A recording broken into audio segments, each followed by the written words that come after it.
Assalamualaikum warahmatullahi wabarakatuh. Perkenalkan, nama saya Muhammad Nur Syuhada, SPC MPC Psikolog. Saya sebagai dosen di Home Base Program Studi S1 Psikologi Universitas Ahmad Dahlan.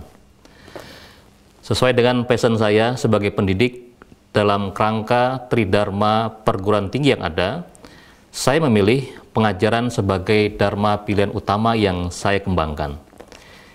Pilihan ini saya dasarkan pada keyakinan bahwa pengajaran merupakan jantung dari proses transformasi generasi bangsa.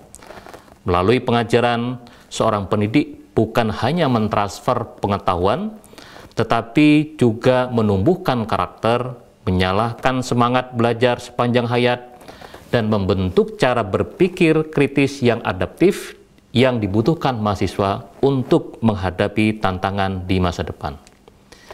Disinilah saya melihat peran strategi saya dalam membimbing mahasiswa menjadi pembelajar mandiri dan berdaya saing. Dengan komitmen ini, saya berusaha untuk menciptakan lingkungan belajar yang inklusif dan inspiratif di mana setiap mahasiswa merasa dihargai, didorong untuk berkontribusi. Saya menyadari bahwa setiap individu memiliki keunikan dan potensi yang berbeda, sehingga pendekatan pengajaran yang saya lakukan harus dapat disesuaikan dengan kebutuhan mahasiswa. Melalui metode pembelajaran yang aktif dan kolaboratif, saya mendorong mahasiswa untuk terlibat secara kritis dengan materi ajar, berdiskusi, serta berbagi pengalaman dan pandangan mereka. Selain itu, saya percaya pentingnya pengembangan keterampilan soft skill seperti komunikasi dan kerjasama dalam mempersiapkan mereka untuk memasuki dunia kerja yang semakin kompetitif. Salah satu aktivitas pembelajaran yang sesuai kompetensi dibutuhkan dalam pekerjaan, seperti saya juga membuat format aktivitas tugas yang bisa dapat dijadikan contoh beberapa link yang sudah saya tampilkan di dokumen yang ada. Dengan menjalin kemitraan dengan berbagai pihak, baik di dalam maupun di luar kampus, saya juga bertujuan untuk memperluas jaringan profesional mahasiswa. Ini akan membuka berbagai peluang bagi mereka untuk berinovasi dan berkolaborasi dalam proyek-proyek nyata, sehingga pengalaman belajar menjadikan mereka lebih kaya dan bermakna. Pada saat pandemi COVID-19 yang melanda beberapa tahun yang lalu, kami dihadapkan pada tantangan untuk dapat mentransfer materi secara efektif. Pembelajaran secara daring, baik sinkron maupun asinkron, saya laksanakan dengan tekun. Kondisi tersebut mendorong saya untuk mengeksplorasi dan berinovasi menggunakan berbagai media. Pembelajaran efektif secara intensif, saya juga menghasilkan berbagai macam penjelasan materi secara online yang kemudian saya unggah di platform YouTube saya. Sehingga mahasiswa dapat mudah untuk dapat mengakses kembali secara praktis ataupun juga mempelajarinya kembali.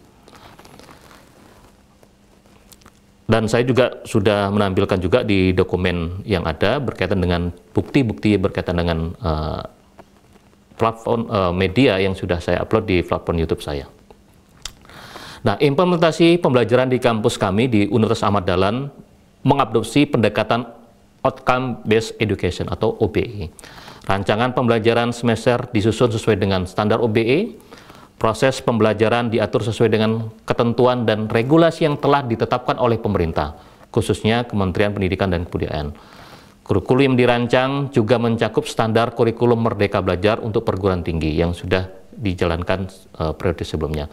Pada program studi psikologi UAD, secara berskala, setiap semester dilakukan konversi dari berbagai kegiatan yang diikuti oleh mahasiswa, dari berbagai program terhubung dengan inisiatif dari Dirjen Dikti maupun yang diinisiasi secara mandiri oleh mahasiswa maupun dari program studi. Sebagai dosen pengampu mata kuliah, beberapa mata kuliah saya juga yang termasuk membuat rancangan pembelajaran semester RPS. Nah, salah satu mata kuliah yang sudah menjadi andalan saya adalah mata kuliah analisis jabatan. Saya pernah terlibat dalam tim kurikulum program Sarjana S1 Psikologi UAD pada tahun 2021, yang mana setiap hari Rabu kami secara rutin mengadakan pertemuan untuk membahas rancangan kurikulum terbaru. Saya diberikan tugas untuk melakukan benchmarking kurikulum yang diterapkan di berbagai macam perguruan tinggi psikologi di Indonesia maupun di luar negeri. Saya mencari informasi mengenai kurikulum tersebut melalui situs web resmi kampus tersebut serta dokumen-dokumen yang tersedia secara daring. Selain secara rapat rutin, kami berdiskusi dan membahas rancangan kurikulum secara bersama-sama. Itu saja yang dapat saya sampaikan bagaimana proses pengajaran dan juga pengembangan pendidikan atau juga kurikulum yang ada di program studi dan saya juga turut berperan dalam mengembangkannya. Terima kasih. Saya akhiri, semoga bermanfaat. Saya akhiri. Assalamualaikum warahmatullahi wabarakatuh. Assalamualaikum warahmatullahi wabarakatuh. Waalaikumsalam warahmatullahi wabarakatuh. Ya, alhamdulillah. Apa kabar semuanya? Baik. Ya, sehat-sehat semua ya. Ya, alhamdulillah. Baik, sesuai dengan pertemuan pertama kita ya. Jadi ini adalah pertemuan pertama mata kuliah analisis jabatan, dan kita akan membahas pertemuan pertama ini tentunya berkaitan dengan apa sih yang menjadi landasan ya, dan juga informasi berkaitan dengan pentingnya analisis jabatan ini. Ada yang sudah pernah bekerja? Ada? Belum kerja gitu, magang gitu ada? Ada magang sudah di perusahaan. Yang di perusahaan ada? Oh, jadi magang di Polda sebagai apa?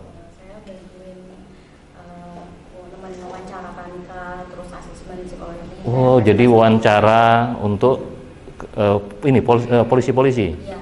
Wawancara polisi ya. Kemudian juga scoring rating. Oh, jadi melaksanakan membantu proses psikotes ya. Oke, itu di bagian SDM-nya. Bagian psikologi. Oke, berapa lama? 1 bulan. Oke, ada yang pernah magang. Nah, ini Mbak Nafsas ya. Oke. Selama magang diberikan uraian tugas pertama sekali menjalankan magang itu? Ya, disampaikan tugas-tugasnya. Nah, jadi disampaikan tugas aktivitas magang gitu ya. Dan itu di bagian psikologi SDM-nya ya, di bagian SDM. Nah, ini satu ini ya contoh pengalaman ya berkaitan dengan tugas yang ada di sebuah organisasi gitu ya. Walaupun memang masih dalam konteks magang. Ya, biasa disebut dengan internship ataupun juga bagian dari proses pembelajaran, tapi di perusahaan sudah mendapatkan tugas tanggung jawab dalam periode tertentu. Nah, kita membahas bagaimana yang disebut dengan analisis jabatan di sini. Nah, ini berkaitan dengan proses kita menemukan tugas dan tanggung jawab dalam sebuah jabatan gitu ya. Nah, apa sih yang melatar belakangi proses analisis jabatan? Nah, ini kata kuncinya dalam konteks di Human Resource Management selalu bicara kita tentang istilah namanya the right man on the right place on the right time. Nah, tadi Mbak Nafas melakukan proses wawancara gitu ya, seleksi. Nah, kalau di organisasi itu proses wawancara untuk seleksi atau untuk review? Oh, pranikah. Oh, khusus untuk yang ini ya. Jadi membantu proses ini ya sebelum biasanya kalau di polisi itu kalau kemudian ada personil yang akan nikah, mereka dilakukan konseling terlebih dahulu dan dilakukan asesmen ya. Yang di asesmen sepertinya bukan hanya suaminya ini ya personil, tapi juga calonnya juga ya. Oh, menarik ya. Ini pekerjaan psikologi ternyata sangat banyak ya, dibutuhkan di mana-mana ya. Di polisi juga. Ada yang tertarik jadi polisi? Wadah ya. Oke, ini bisa punya peluang nih jadi bekerja di kepolisian. Justru malah sangat peluang sekali karena Anda lulusan sarjana psikologi nanti bisa bekerja di kepolisian juga. Nah, itu jelas ya, ilmu kita kepakai di sana. Oke. Nah, prinsip ini the right man on the right place on the right time ini menjadi prinsip utama ketika kita melakukan proses pengelolaan SDM di organisasi. Nah, jadi kalau di organisasi itu beberapa perusahaan ada yang sudah aware sekali berkaitan bagaimana mengelola SDM itu adalah sebagai aset. Nah, jadi aset. Jadi bukan hanya sekedar sebagai ya sumber daya modal saja gitu ya. Jadi modal yang sifatnya baik itu yang secara finansial, ada juga sumber modal adalah manusianya. Tapi pengelolaan SDM ada yang sudah meranah bagaimana organisasi sudah menyadari dan itu bahkan sifatnya strategis sebagai aset organisasi. Nah, sehingga ketika dikatakan sebagai asas organisasi, ada tuntutan tugas yang memang itu kemudian harus dijalankan orang-orang di organisasi. Nah, sehingga bagaimana menempatkan orang yang tepat ya pada posisi yang tepat juga, jadi untuk mencari tadi misalnya ada sebuah ada tugas berkaitan dengan kita mencari seorang misalnya saya ini lulusan psikologi staff rekrutmen, maka untuk mencari seorang staff rekrutmen butuh kualifikasi yang seperti apa. Nah, kualifikasi itu berdasarkan tuntutan tugasnya yang kita perlu analisa. Nah, sehingga kita butuh mendapatkan orang yang tepat.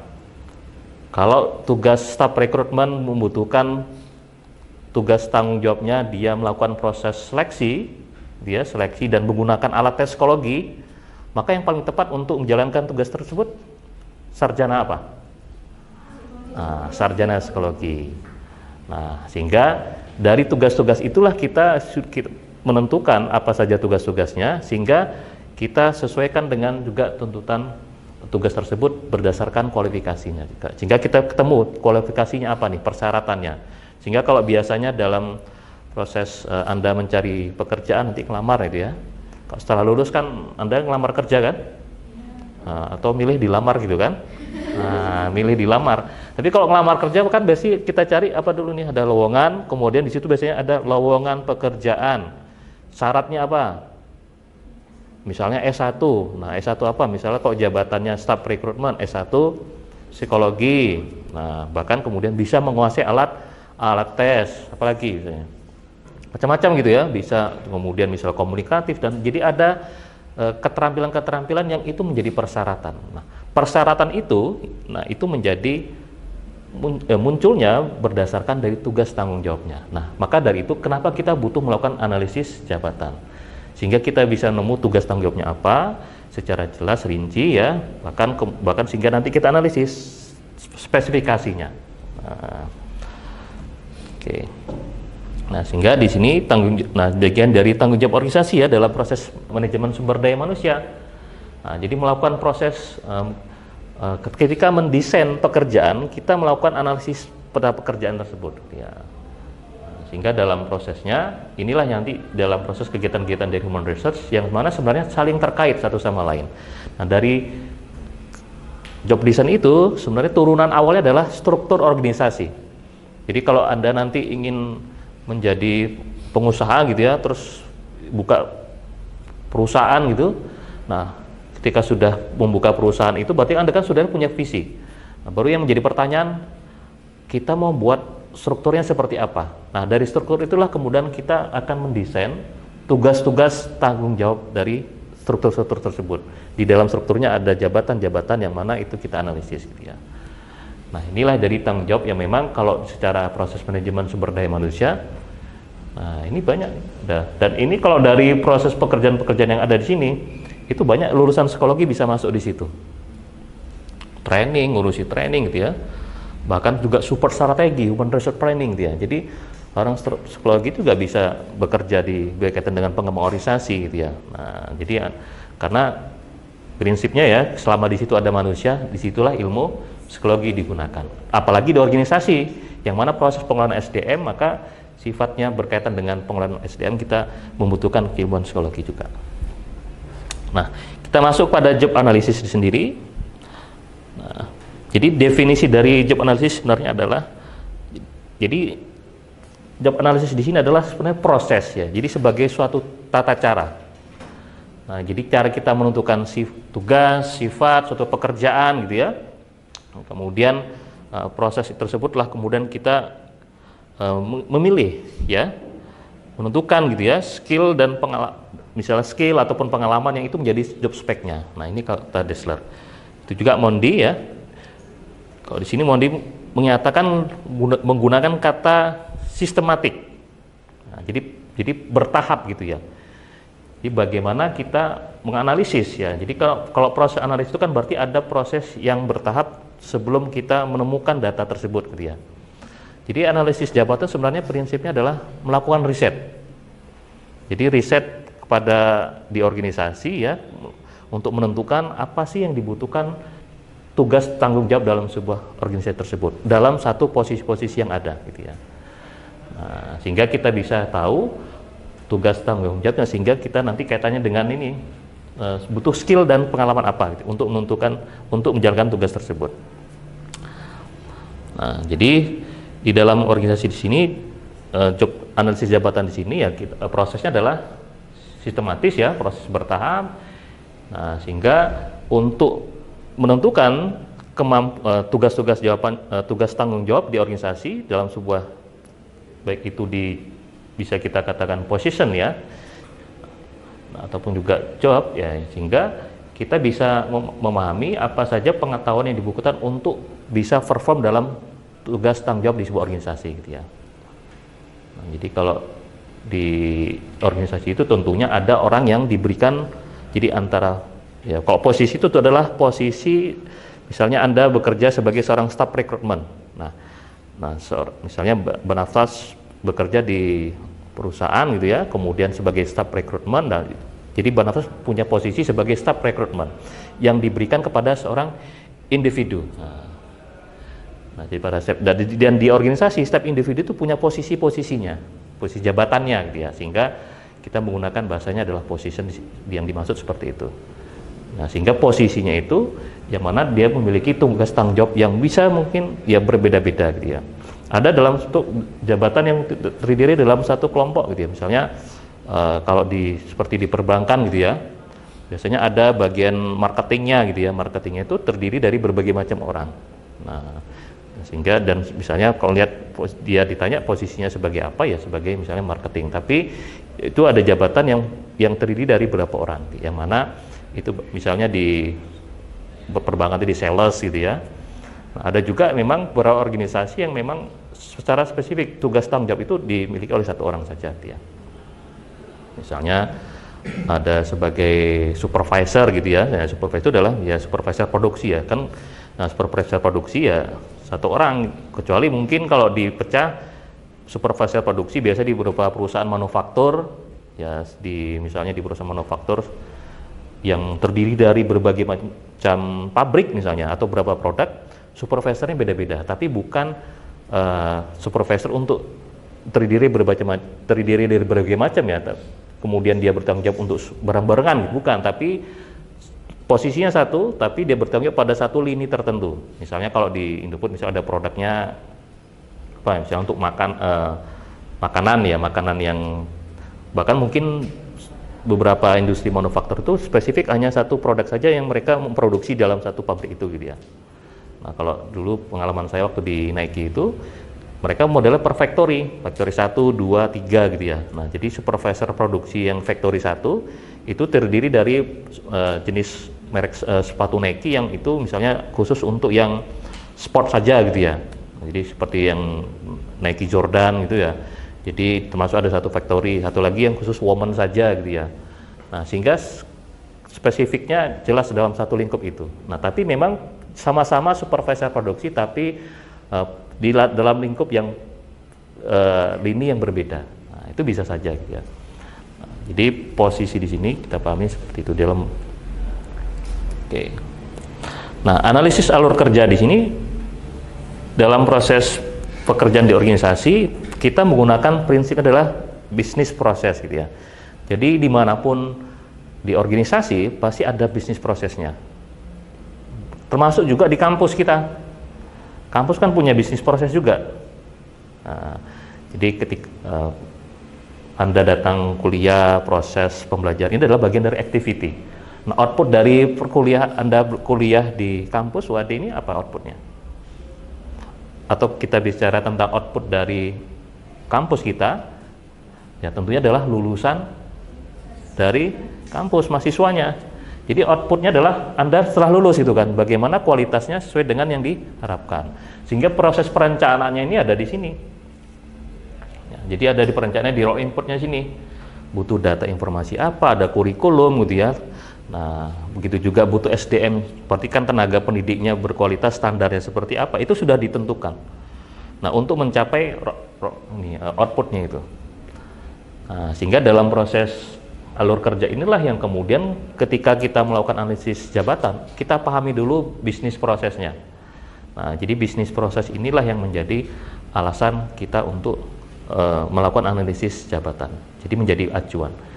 Nah, kalau sudah jelas misalnya ini perusahaan adalah manufaktur, apa bisnis prosesnya? Sehingga kita dari bisnis proses itulah ketemu, sudah ada strukturnya, ketemu juga butuh jabatan-jabatan apa saja untuk memenuhi proses tersebut, untuk mencapai outputnya gitu ya. Nah, jadi sama halnya seperti kampus kita ini, sudah ada gedung nih, gedung baru nih kan. Nah, inputnya ada gedung baru, kemudian nah dari gedung ini ada proses aktivitas untuk selain pembelajaran, ada juga untuk memaintenance gedungnya. Maka muncullah tugas tanggung jawab yang ngurusin gedung gitu ya. Ada BSP gitu kan, Biro Sarana Prasarana gitu ya. Di BSP kemudian kalau kemudian supaya mahasiswanya puas dan bisa nyaman selama kuliah gitu ya, maka ya lingkungan kampusnya harus bersih. Nah, dari itu baru muncul, berarti ada yang harus bertanggung jawab untuk menjalankan tugas tersebut. Nah, maka ada office gitu yang ada cleaning service itu yang rutin kan. Nah, datang itu jam 6:30 sudah hadir tuh di kampus, sudah bersih-bersih. Dan toiletnya itu pasti kan dipantau terus gitu ya.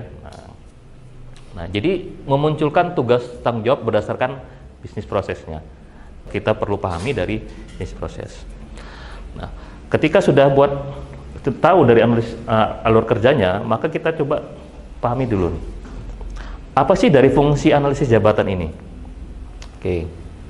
Yuk, siapa? Fungsi dari analisis jabatan, ada yang tahu? Kenapa? Oke, silakan Mbak. Oke, silakan Mbak Lucy. Menentukan deskripsi dan spesifikasi jabatan. Ya, untuk menentukan Spesifikasi dan deskripsi jabatan. Oke, menentukan deskripsi jabatan dan spesifikasi jabatan. Oke. Nah, kalau sudah ada job desk-nya sama job spec-nya, apa fungsinya? Mau dipakai apa? Mau dipakai apa? Ada yang bisa jawab lagi? Boleh bantu Mbak Lucy. Tadi udah bagus tuh. Berarti jawaban tadi Mbak Lucy berkaitan dengan tujuan. Tujuan dari analisis jabatan bisa dapat menghasilkan job desk sama job spec. Nah, oke, terima kasih Mbak Lucy. Oke, kalau fungsinya lagi, kira-kira apa? Kalau sudah ada job desk, job spec, mau diapain? Mau dipakai buat apa? Manajemen sumber daya manusia. Oke, memanajemen sumber daya.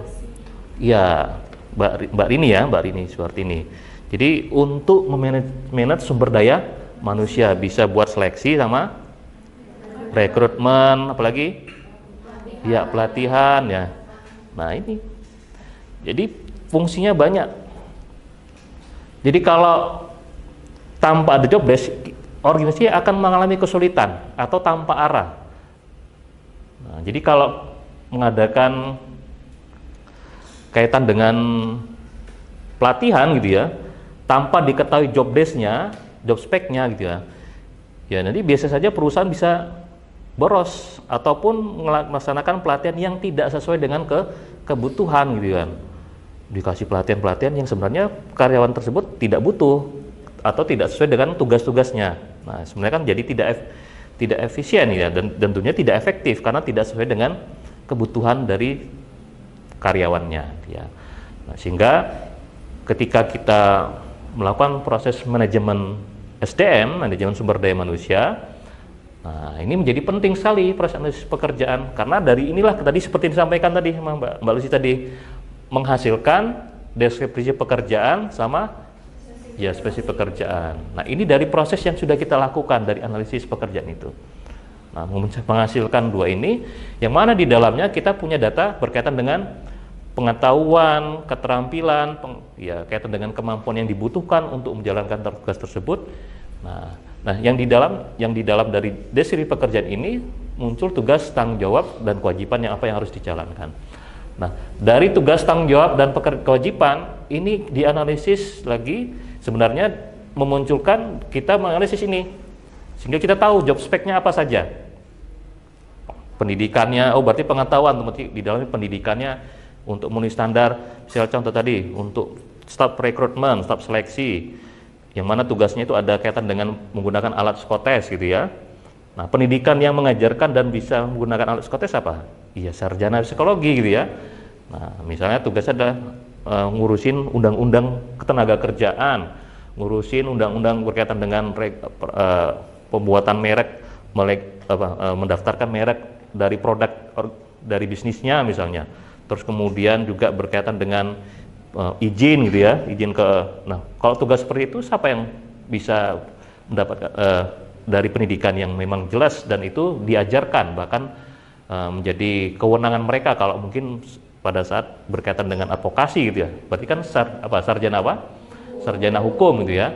Nah, dari pengetahuan dan keterampilan menjadi tahu. Nah, sehingga kalau kemudian kita gunakan untuk mengelola tugas tanggung jawab ini orang yang dalam posisi tertentu, maka kita bisa kaitankan dengan aktivitas macam-macam. Baik itu penilaian jabatan tadi, itu kan kita nilai jabatannya, seberapa bernilainya. Jadi jabatan itu juga dinilai. Ya, termasuk juga kaitan dengan beban kerjanya, perencanaan SDM, butuh berapa orang gitu ya. Kalau kemudian misalnya sales, misalnya target bisnisnya meningkat ya, maka target dari setiap sales berapa gitu ya, maka kalau kemudian dihitung ternyata masih belum mencapai, berarti kan kita perkiraan butuh rencana SDM, berarti jumlah rekrut lagi berapa orang.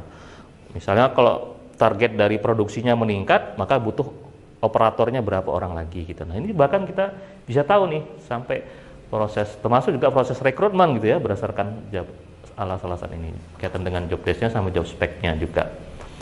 Termasuk juga kompetensi. Jadi banyak sekali. Ya, intinya adalah justru menjadi pintu awal untuk melakukan proses manajemen SDM. Jadi sederhananya kalau Anda ditanya nanti bisa bantu untuk menganalisis kondisi organisasi kami enggak? Tanya saja, sudah ada job desk-nya, job spec-nya enggak? Kalau tidak ada itu, berarti pasti ya semuanya pasti amburadul. Amburadul maksudnya tidak berdasar gitu ya. Ketika melakukan seleksi dibuat-buat saja gitu ya. Nah, jadi nggak jelas nih yang seharusnya untuk menjalankan tugasnya, misalnya tadi staf rekrutmen, tapi kok malah bukan sarjana psikologi yang diambil gitu ya. Kan jadi masalah nggak? Jadi masalah.